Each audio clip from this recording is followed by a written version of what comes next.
John 11. Now a man named Lazarus was sick. He was from Bethany, the village of Mary and her sister Martha. This Mary, whose brother Lazarus now lay sick, was the same one who poured perfume on the Lord and wiped his feet with her hair. Okay, so you remember that? That was when he was reclining with the Pharisees and came in to have dinner with them. And she came in and they were saying, as she was, crying and wiping his feet with her hair. And the Pharisees started saying, if he knew who was touching him, he would not let her touch him.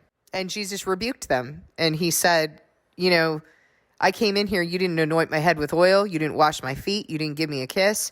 She's been kissing my feet and washing my feet with her tears and wiping them with her hair this whole time. Her sins are forgiven. So the sisters sent word to Jesus, Lord, the one you love is sick.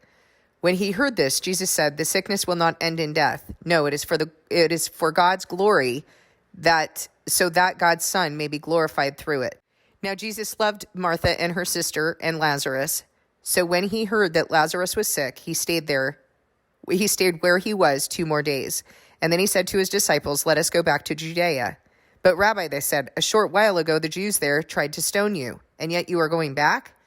Jesus answered, are there not 12 hours of daylight? Anyone who walks in the daytime will not stumble, for they see by this world's light. It is when a person walks at night that they stumble, for they have no light. Okay, so remember that he establishes certain things so that we understand the spiritual. So what is he saying here?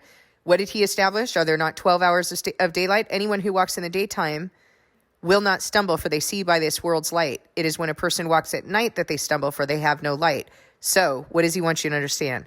Because he's been saying that he's the light of the world. Is he now teaching you how to walk by the light? Yes, of course he is. After he had said this, he went on to tell them, our friend Lazarus has fallen asleep, but I'm going there to wake him up. His disciples replied, Lord, if he sleeps, he will get better. Jesus had been speaking of his death, but his disciples thought he meant natural sleep. So then he told them plainly, Lazarus is dead. And for your sake, I am glad I was not there so that you may believe, but let us go to him. Then Thomas, also known as Didymus, said to the rest of the disciples, let us also go that we may die with him. Okay, so I'm always puzzled by that. I actually don't know what in the world is Thomas talking about. Let us also go that we may die with him. Anyone else has an idea? Please let me know. Please comment in the comment section. I don't know what Thomas means by that. On his arrival, Jesus found that Lazarus had already been in the tomb for 4 days. Now Bethany was less than 2 miles from Jerusalem, and many Jews had come to Martha and Mary to comfort them in the loss of their brother. When Martha heard that Jesus was coming, she went out to meet him, but Mary stayed at home. Lord, Martha said to Jesus, if you had been here, my brother would not have died. But I know that even now God will give you whatever you ask. Jesus said to her, your brother will rise again. Martha answered, listen to what Martha says.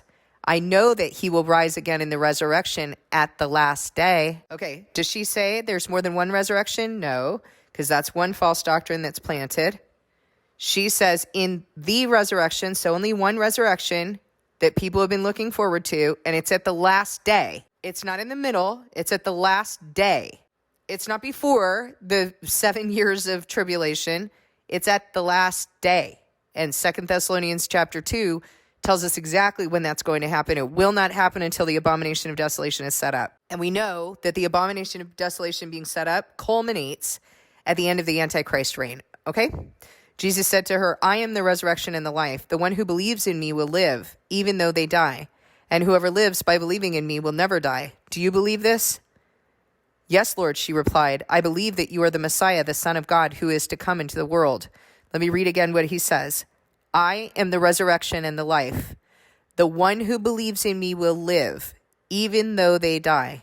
And whoever lives by believing in me will never die. Do you believe this? Yes, Lord. I believe that you are the Messiah, the Son of God, who is to come into the world.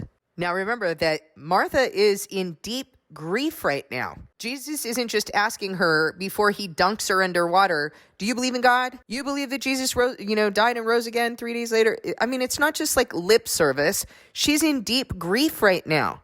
She's probably scared, sad, angry, because that's what you feel when you're grieving. But she is hoping in and trusting in Jesus, who, by the way, stayed where he was when he heard that Lazarus was sick, stayed where he was 2 more days. Martha acknowledged that. Lord, if you had come, I know my brother wouldn't have died. She could very well have just been angry with him and said, like, why didn't you come? Don't you even care about us? But she's putting her faith where her mouth is, isn't she? Even now, I know that the Lord will give you whatever you ask. Yes, Lord, I believe that you are the Messiah who was to come. After she had said this, she went back and called her sister Mary aside. The teacher is here, she said, and is asking for you. When Mary heard this, she got up quickly and went to him. Now Jesus had not yet entered the village, but was still at the place where Martha had met him. When the Jews who had been with Mary in the house, comforting her, noticed how quickly she got up and went out, they followed her, supposing she was going to the tomb to mourn there. When Mary reached the place where Jesus was and saw him, she fell at his feet and said, Lord, if you had been here, my brother would not have died.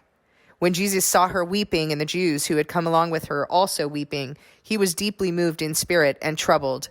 Where have you laid him? He asked. Come and see, Lord, they replied. Jesus wept. Then the Jews said, see how he loved him. But some of them said, could not he who opened the eyes of the blind man have kept this man from dying? Jesus, once more deeply moved, came to the tomb. It was a cave with a stone laid across the entrance. Take the stone away, he said. But Lord, said Martha, the sister of the dead man, by this time there's a bad odor, for he has been there 4 days. Then Jesus said, did not I tell you that if you believe, you will see the glory of God? So they took the stone away. Then Jesus looked up and said, Father, I thank you that you have heard me. I knew that you always hear me. But I said this for the benefit of the people standing here, that they may believe that you sent me. When he had said this, Jesus called in a loud voice, Lazarus, come out. The dead man came out, his hands and feet wrapped with the strips of linen and a cloth around his face. Jesus said to them, take off the grave clothes and let him go. Therefore, many of the Jews who had come to visit Mary and had seen what Jesus did believed in him. But some of them went to the Pharisees and told them what Jesus had done. Then the chief priests and the Pharisees called a meeting of the Sanhedrin. What are we accomplishing? They asked. Here is this man performing many signs. If we let him go on like this, everyone will believe in him, and then the Romans will come and take away both our temple and our nation. Then one of them, named Caiaphas, who was a high priest that year, spoke up. You know nothing at all. You do not realize that it is better for you that one man die for the people than the whole nation perish. He did not say this on his own, but as high priest that year, he prophesied that Jesus would die for the Jewish nation, and not only for that nation, but also for the scattered children of God, to bring them together and make them one. So from that day on, they plotted to take his life. Therefore, Jesus no longer moved about publicly among the people of Judea. Instead, he withdrew to a region near the wilderness, to a village called Ephraim, where he stayed with his disciples. When it was almost time for the Jewish Passover, many went up from the country to Jerusalem for their ceremonial cleansing before the Passover. They kept looking for Jesus, and as they stood in the temple courts, they asked one another, what do you think? Isn't he coming to the festival at all? But the chief priests and the Pharisees had given orders that anyone who found out where Jesus was should report it so they might arrest him. One of the things that stands out to me here is this paragraph where they say, what are we accomplishing? Here is this man performing many signs. If we let him go on like this, everyone will believe in him. And then the Romans will come and take away both our temple and our nation. Everyone will believe. That's their concern. Like what's coming out of your mouth is coming from your heart. Not concerned about whether or not he's the Son of God, whether or not he's from God, whether or not he's telling the truth. They're concerned that everyone will believe in him and the Romans will come and take away their temple and their nation. It's like such a lack of understanding, you know? But I think that there's something that we need to understand here is that this is how children of Satan think. This is what's in their heart. This is what's coming from their heart. They don't want the truth. And so it doesn't matter how many times you show them what's in his word, they're going to continue to either argue or just ghost you. Like they won't care. And it's the same thing with those who are teaching these destructive heresies. You think David Jeremiah, Kenneth Copeland, Jimmy Evans, you think these people haven't been confronted with the truth? Why then is it that they are not being called to account? Because God's spirit is clear. Why are they not responding? Because they're not concerned about truth. They're concerned about their nation and their temple, right? They're not concerned about God. And this is going to be the same reason, surely this is the same reason why the apostles were killed. You know, kill them before the message gets out, claiming they're doing a service to God. It'll also be the reason why the witnesses are killed. In fact, we're told that the message of the witnesses, the witnesses are killed because they tortured people. And so they sent gifts to each other because these two prophets tortured those who lived on the earth. And of course, don't get tripped up on these two prophets. It's representing the 144,000. If you have questions about that, you can listen to the other videos on this channel. Just look up witnesses.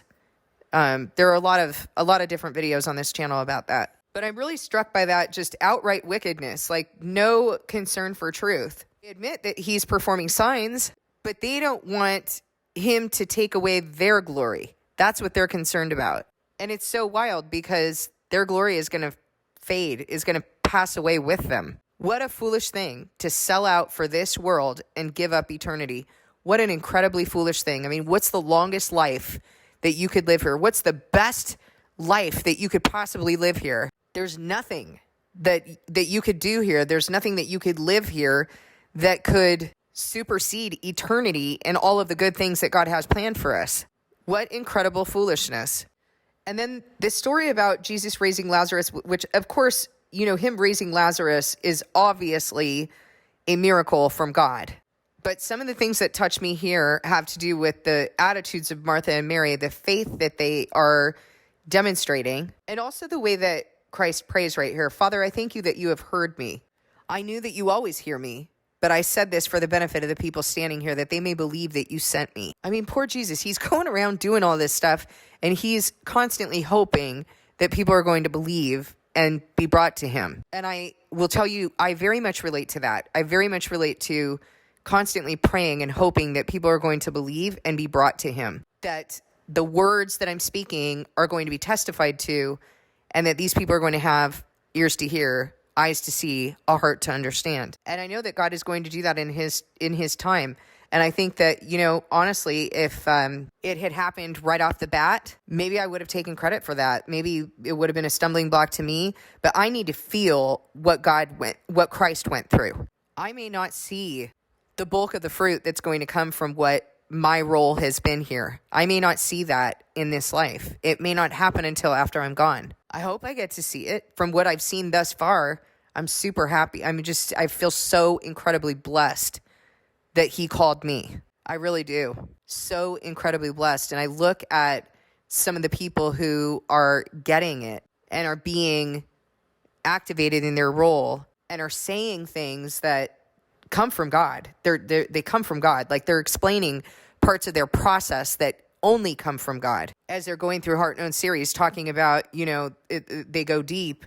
And then just when they think that they can't go any further, they go even deeper. And then they break, and then they realize why certain things were necessary in their life in order for God to build them. I mean, that's so cool. And God did that through what he did through me. I mean, there's nothing better than that. There's nothing. He's the only one who can redeem everything that you've been through with purpose. So I really appreciate this prayer. I think that, there's something so tender about it. I thank you that you have heard me. I knew that you always heard me, but I said this for the benefit of the people standing here, that they might believe. How precious and how tender that relationship that he has with the Father, and the relationship that he's modeling so that we can have that relationship with God.